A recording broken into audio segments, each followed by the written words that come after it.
To returners, welcome back. I am the Safe Sex Sprite. And I'm Captain Consent. We're here to talk about one of our favorite topics, sex. We brought some of our friends to help us out. Although we live in a culture that is obsessed with sex, actually talking about sex can be really hard. When were we ever taught to talk about it? What language do we use? And how do we not feel embarrassed? But really, it is our bodies, it is our lives. It is something that can be fun and empowering and amazing. So why shouldn't we talk about it on our own terms?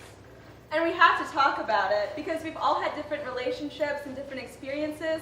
Something that may not be a big deal for one person might be a huge deal for another person. For the next hour and a half, we're going to talk about consent. Okay, consent. What does that mean exactly? Everyone defines consent a little bit differently, but really it's about communication. Paying attention to body language and asking permission to make sure that both you and your partner feel comfortable and respected, even in the heat of the moment. Wait, asking? During a hookup? What a mood killer. Mood killer! Listen, if you can't even talk about hooking up with someone you want to do it with, maybe you shouldn't be getting frisky in the first place. Why should we practice consent? There are so many reasons. It's about making sure that both you and your partner want to be doing what you're doing, and about making sure that everyone has fun and feels safe in their bodies.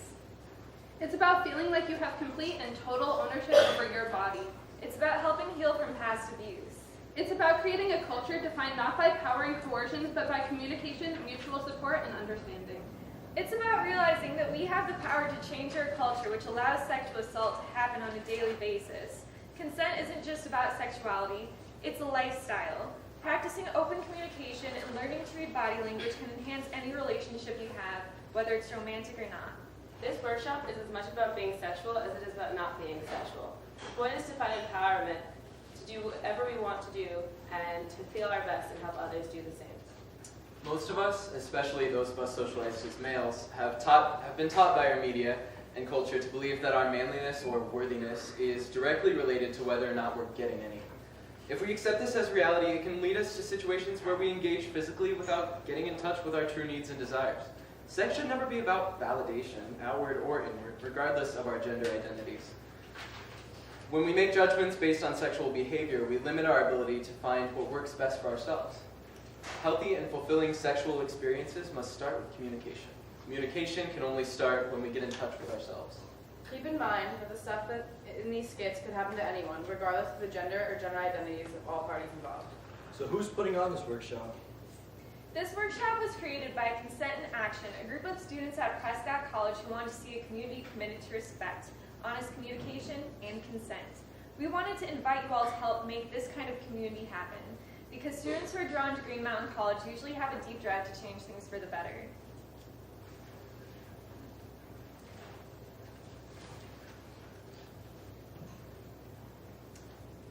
Some of you have probably done a lot of thinking and talking about this kind of stuff, or have been in a lot of relationships, or maybe none at all. But the reason we wanted to have this workshop is because sexual assault happens. There are different manifestations of it, and it isn't always intentional, but it messes up our community, and the trauma can stick with a person for the rest of their life.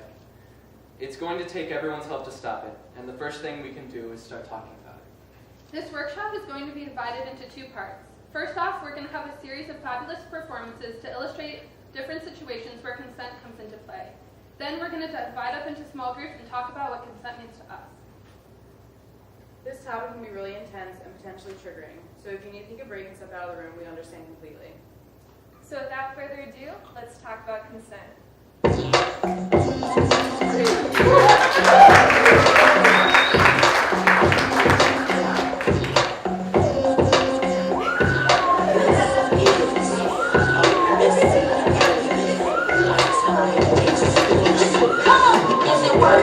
Let me work it. I put my thing down, flip it and reverse it. It's your primitive and when yet.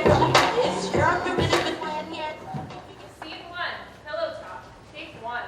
It's been really great getting to know you over the past couple of weeks during orientation. I know, right? I just felt so connected to nature and to you. It's been really great hanging out. Really? Yeah. Wow, that's awkward. That was awkward. Consent fail!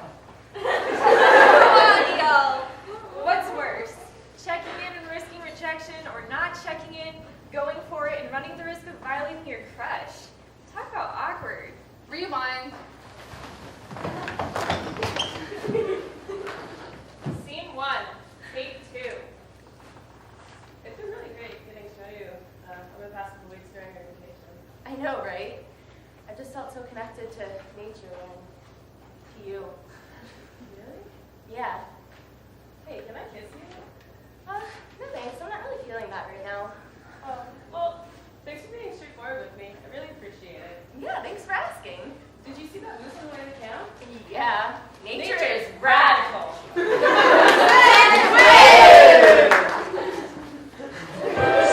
let's dance, let's dance, let's dance, let's dance, let's dance tonight.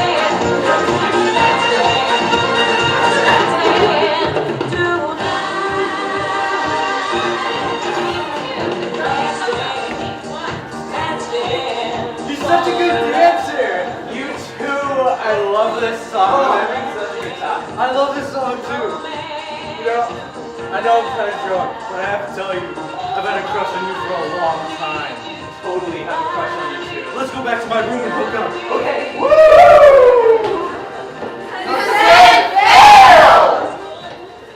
We know that drunken hookups are supposedly part of the college experience, but that's kind of messed up. Why do so many people think that they have to get tipsy to get rid of inhibitions before they talk about or have sex? Wouldn't you rather fully consciously enjoy a sexual experience? Even though statistically 30% of rapists are drunk at the time of the assault, they are definitely still responsible for their actions as a perpetrator. Besides, Vermont state law says you cannot give consent while you are intoxicated. It's so much better to check in again when you're sober, and if neither of you have changed your mind, go for it. Let's try this again. Scene 2, take 2.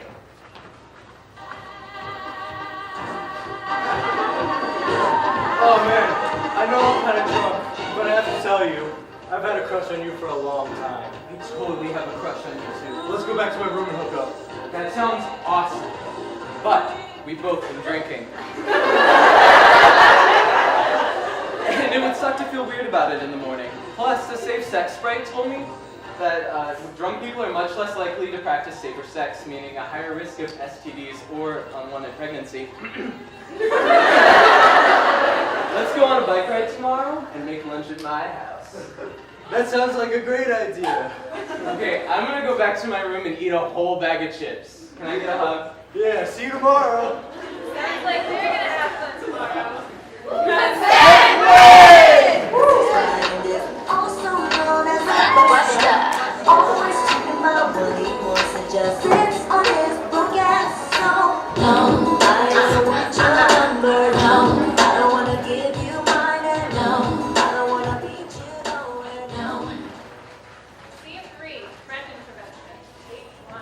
Oh, I feel so depressed since Toby broke up with me. There's no way I'm gonna find someone so amazing ever again. I feel so freaking lame. Hey, baby! Why doesn't a fox like you have a date? Oh, thanks. I don't really know. You studying adventure at Green Mountain College? You look like you could be adventurous. You know what I'm saying? Yeah, I love rock climbing. Listen, baby, if I had my chance, I'd scoop up a cupcake like you in a second. Why don't I take you home? I'll show you my entertainment system. I guess so. Hey, Jazz, I'm gonna go home with this random stranger that I just met. All right. I'll see you tomorrow. Bye. Yeah. Consent-ville! Come on now. Your friend is obviously walking into a bad situation here. It's important to support our friend's autonomous decision making, but this sounds like a perfect time to check in and help your friend make the best decision for themselves. Especially when their guard is down, like when their self-esteem is low or they've been drinking. Watching out for yourself and your friends doesn't mean just walking down well-lit streets and accompanying someone who's walking home alone, but also being observant of things happening around you and communicating when you feel uncomfortable. Scene 3, take 2. Why don't we get out of here? I'll take you home. Show you my entertainment system. Yeah, I guess so. I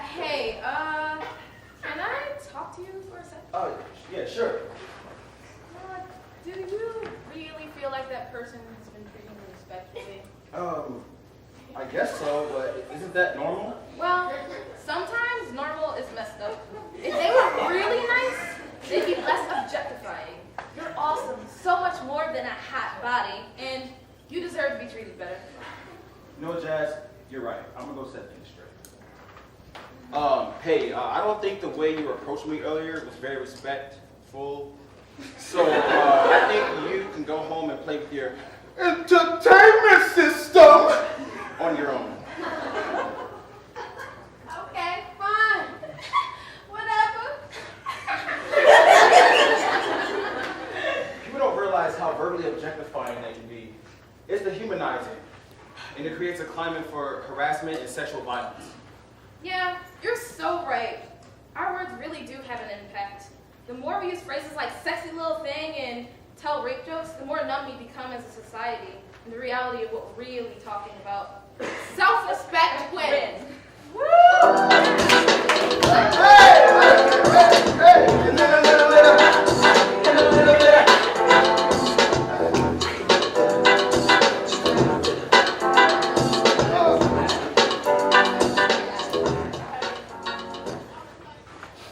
Scene 4, no pressure. So, I was hanging out with Jerry again last night. Ooh, you two seem to be getting cozy. Yeah, I think she's pretty awesome. But it's just like, you know that one time we hooked up? Now she expects the same thing every time we get together. I love hanging out with Jerry. I don't want to confuse her or anything, but I don't want to be hooking up all the time. Yeah, it's great that you two are building a relationship, but it should be on your own terms. Talk to Jerry about your feelings. Just because you've done something together before does not mean that you're under any obligation to do it again. But what if she gets like annoyed or bored and wants to break up with me? Do you really want to be in a relationship where you don't feel your boundaries are respected? Bribing and coercion are forms of sexual abuse. No one is ever entitled to anyone else's body, not even if you marry. I guess I didn't think of it that way. It's so important to have supportive friends like you who actually listen to what's going on and give helpful feedback. Thank you so much. Next time before we go out, maybe we could plan to check in a few times throughout the night. Yeah. Best friend wins! I'm gonna take my time. She gon' get hers before I'm gonna take it slow. I'm not gonna rush the stroke, so she can get a sensual seduction. Scene 5, accepting no. Take 1. Hey, thanks for coming over. It just seemed like a low-key movie watching kind of night. You're fun to hang out with too. Thanks for making the popcorn. Of course, I love movies and nights like these, and so, do you want to hook up? No, thanks. This is my favorite movie. Why don't you want me? You're sure dressed like you want me. Why did you leave me on then? We've hooked up before. You're such a tease. Don't give me blue balls. Come on. Consent failed! If someone says no, it is not your prerogative to ask them why, and definitely never okay to try to change their answer. Maybe it has nothing to do with you. Don't take it personally. Accept and respect their decision. Pressure and coercion do not equal consent. You are not entitled to an explanation. Scene 5, take 2. So, you want to hook up? No, thanks. This is my favorite part of the movie. Okay. Whoa, man, the special effects in this movie are awesome. Yeah, I know, right? This is my favorite director, yo. Consent wins! Everyone's feeling respected. And nobody has to feel awkward. Or unsafe, or violated.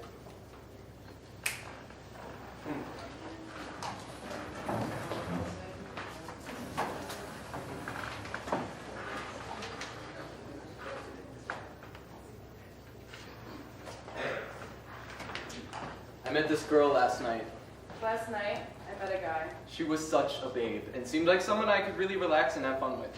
He seemed like a really nice guy. not bad to look at. He came off pretty sweet and was cracking hilarious jokes all over the place. We started flirting and vibing on each other, grinding on each other on the dance floor, having a few shots. It was going really well. We danced for a bit, and he bought me a few drinks. I liked the attention. We were getting pretty flirty. He seemed to really like me. I asked her if she wanted to take a walk and go someplace. She was so beautiful, I really wanted to make my move. We went for a walk around the square. We talked about classes and the different field courses we'd taken so far. We seemed pretty compatible. We made small talk and arrived at my house. I asked her if she wanted to come in or if she'd rather I took her home. She came in. I could tell she wanted me. After a little while, we ended up at his house. He invited me inside, but when I seemed a bit hesitant, he offered me a ride home. I really liked him, and I didn't want to leave just yet.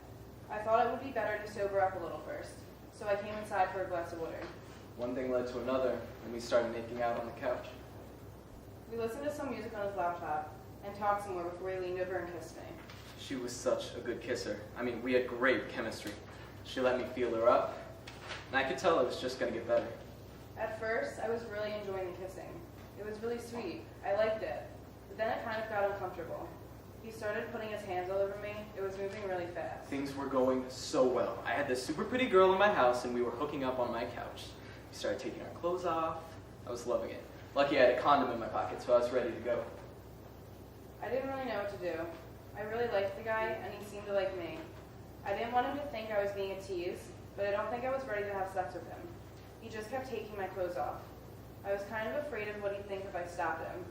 I didn't think it was going to go so far. We had been drinking. It happened so fast. At least he used a condom. I drove her home late this morning in kind of a daze. We were both super tired from being up so late. When it was over, I didn't really know what to say or do. He kept telling me I was beautiful, so I guess that's good, right? It was kind of a long, quiet ride home. I felt awkward things went so far. I had so much fun. I think we both had a good time. It's weird. I feel kind of violated. I probably should have said something. I just didn't think it would happen like that. Yeah, it was totally consensual. I mean, she didn't say no, right? I mean, it wasn't like he raped me.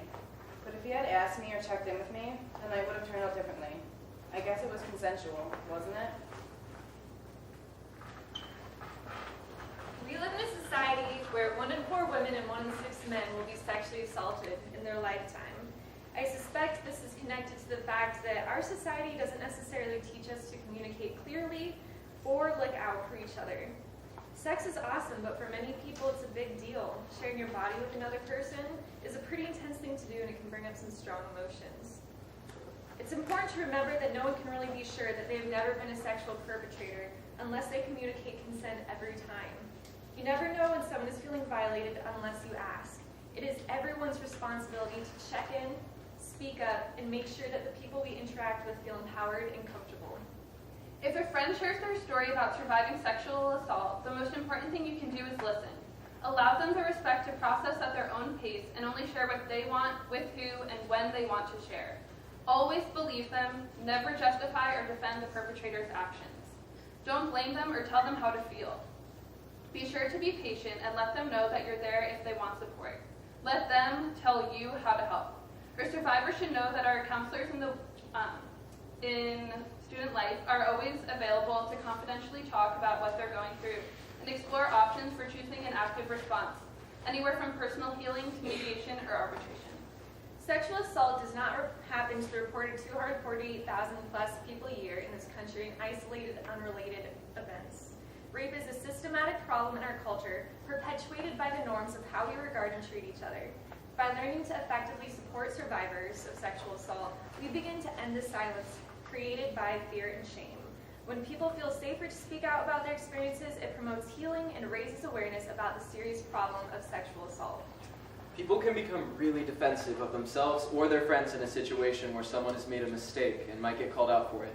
It's hard to imagine how to move forward when someone has been hurt. No one wants to get in trouble. There's often poor communication, and no one wants to feel at fault. These situations can be very complicated and emotionally charged. We have to understand that our actions and responses to boundary violations have huge reverberating effects on our community in terms of setting social norms. When we blame, shame, or silence survivors, it breeds fear and disempowers our ability to hold people accountable for their hurtful behavior. Acknowledging a breach of consent does not have to mean branding someone as a predator forever, but it will create an opportunity for them to learn from their mistakes, support the survivor's healing, and send a message about the safe and respectful culture we want to create. When a perpetrator is willing to be accountable, they can begin the work to restore trust and credibility.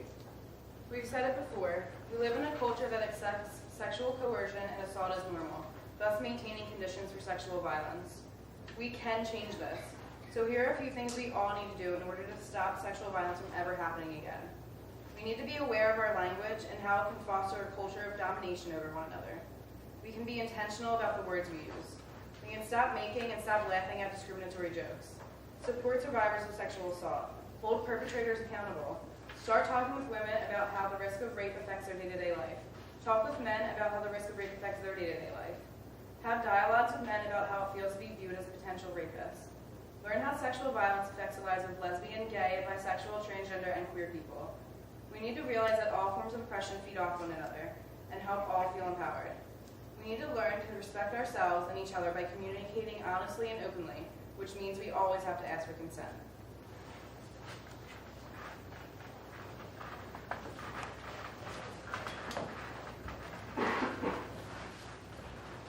Scene 7, body language. Take 1. Wow, you look really nice today. May I give you a hug?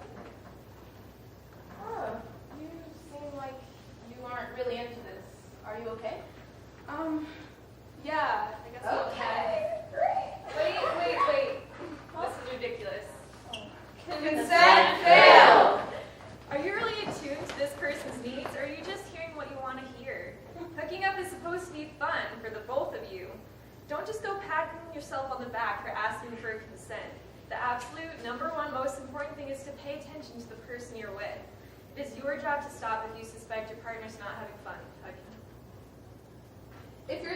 If the person you're with becomes more withdrawn, tenses up, or changes suddenly, do not assume that they're all right. Pay attention to body language. Okay, thanks for reminding me to be tuned to my partner's needs. Hey, I'm really sorry for making you uncomfortable. Thanks for helping me feel more comfortable with my body. I'll try to learn to communicate my feelings more clearly. If you take my advice and treat everyone like this, you will be so popular. Everyone will tell each other, oh, they were so sweet. They were so great. Do you see where I'm going with this? I'm trying to say that you will be better in bed, okay? And everyone will want to get it on with you. Awesome. Thanks, Success Sprite. Thanks, Captain Consent. My milkshake brings all the boys to the yard, and they're like, it's better than yours. Damn right, it's better than yours. I can teach you, but I have to try. My milkshake brings all the boys to the yard, and they're like, it's better than yours. Well, everyone seems to be figuring out consensual relations pretty well. Looks like our work here is done. How are you doing, Safe Sex, right? Well, Captain Consent, it's been really nice, working with you and talking to all these new students about consent. Yeah, remember that time with those kids in the sleeping bag? Yeah, those were some good times. Yeah, dance parties, movie watching, it was pretty fun. Hey, Consent Superhero, would you like it if I put my hand on the small of your bag? Yeah, that would be nice. Want to make out? Yes! Woo!